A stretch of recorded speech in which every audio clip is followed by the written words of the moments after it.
Hey. Hello and welcome back to Storytime with Mr. B. Today we're reading a book called Badger's Parting Gifts.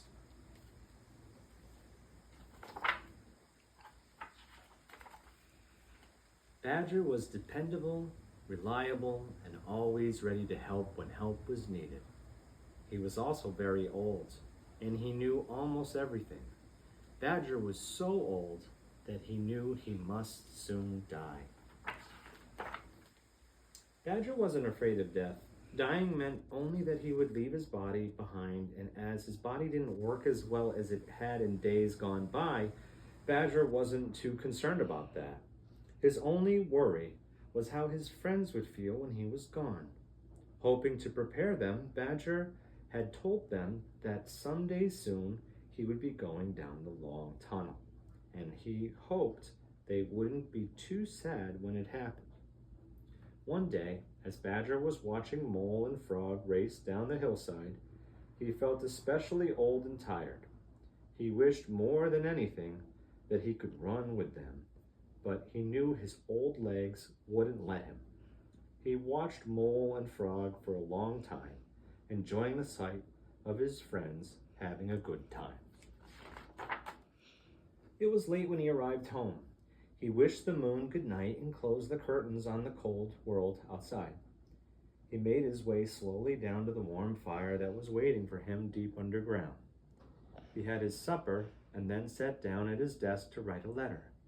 When he had finished, he settled down in his rocking chair near the fire. He gently rocked himself to and fro and soon was fast asleep, having a strange yet wonderful dream, like none he'd ever had before. Much to Badger's surprise, he was running. Ahead of him was a very long tunnel. His legs felt strong and sure as he ran towards it. He no longer needed his walking stick, so he left it lying on the floor of the tunnel. Badger moved swiftly, running faster and faster through the long passageway until his paws no longer touched the earth. He felt himself turning end over end, tumbling and falling, but nothing hurt. He felt free. It was as if he had fallen out of his body.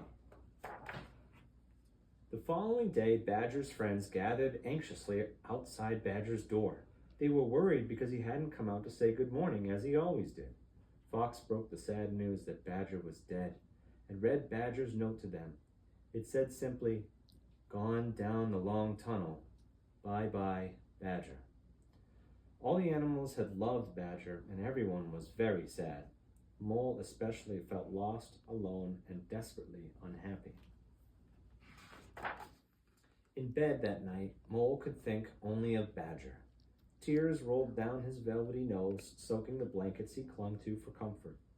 Outside it began to snow. Winter had begun, and soon a thick layer of snow hid the animals' homes, where they would stay snug and warm during the cold months. The snow covered the countryside, but it didn't conceal the sadness that Badger's friends felt. Badger had always been there when anyone needed him. The animals all wondered what they would do now that he was gone.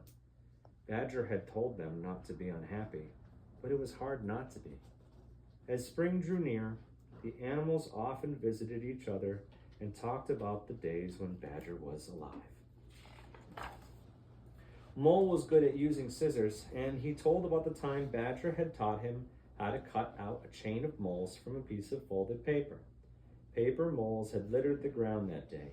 Mole remembered the joy he'd felt when he had finally succeeded in making a complete chain of moles with all the paws joined. Frog was an excellent skater. He recalled how Badger had helped him take his first slippery steps on the ice. Badger had gently guided him across the ice until he gained enough confidence to glide on his own. Fox remembered how when he was a young cub, he could never knot his tie properly until Badger showed him how. Starting with the wide end of the tie, it's right over left, once around to the back, up, then down through the crossover, and holding the back of the tie, push the knot up the neck. Fox could tie every knot ever invented, and some he'd made up himself. And of course, his own necktie was always perfectly knotted. Badger had given Mrs. Rabbit his special recipe for gingerbread and had shown her how to make gingerbread rabbits. Mrs. Rabbit was well known throughout the countryside for her excellent cooking. As she talked about her first cooking lesson with Badger, so long ago, she could almost smell the wonderful fragrance of gingerbread, fresh from the oven. Each of the animals had a special memory of Badger, something he had taught them that they could now do extremely well. He had given them each something to treasure, a parting gift that would become all the more special each time it was passed on to others. As the last of the snow melted, so did the animals' sadness. Whenever Badger's name was mentioned, someone remembered another story that made them all smile. One warm spring day, as Mole was walking on the hillside, where he'd last seen Badger, he wanted to thank his friend for his parting gift. "Thank you, Badger," he said softly, believing that Badger wouldn't hear him. And somehow Badger did. The end. And if you like what you see here, please like and subscribe and comment below with your favorite books. Thanks.